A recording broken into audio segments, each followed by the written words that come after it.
नमस्कार खुलुमबाय साफ्रोमबो रायजो राजानिसिम गोदान बोसोरनि आरो मागो दमासिनि अननाय सिबिनाय खुलुमनाय साफ्रोमनोबो जासिहरनाय थाबाय।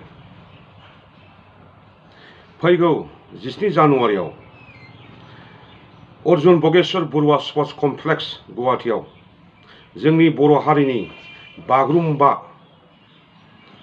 मोसानायखौ 10,000 मोसाखावरि जयै मोसानानै गिनिस वर्ल्ड अफ रेकर्ड खालामनो थांगासिनो दङ।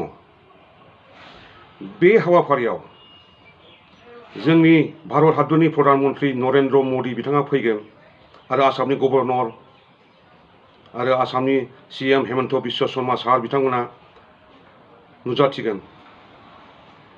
दा बे हाबाफारियाव जोंनि बर' हारिनि रायजो राजाफोरखौ जाय हारिमु मोजां मोनो बिथांफोरखौ लैहोर लैहोर थांनानै बे हाबाफारियाव नुजाहैगोन।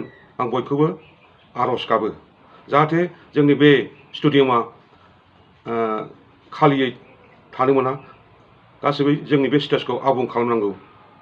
आरो दासान्दि बे स्टेडियामावनो एन्ट्रि पासखौबो होगासिनो दङ। गावनि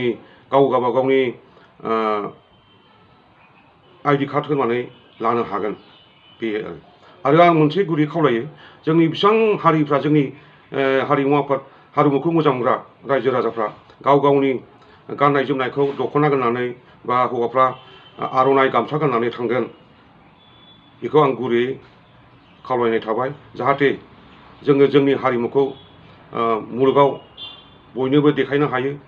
जोङो गावनि हारिनि जुदि गाननाय जोमनायखौ गाननानै थाङाब्ला एसे उसुबिदा जायो।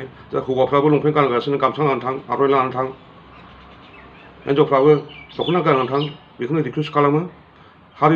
हारिमुवानो जोंनि थाखाय सिनायथि। जुदि जोङो जोंनि ड्रेस गाननाय जोमनायखौ गानाब्ला जों गावखौनो असमान खालामनाय जायो। बेखौनो आं गुरैयै खावलायो गासिबो जोंनि जाय थांगोन बिथांमोना गावनि गाननाय जोमनायखौ गाननानै थांगोन। एसेनोसै, गोजोन्थों।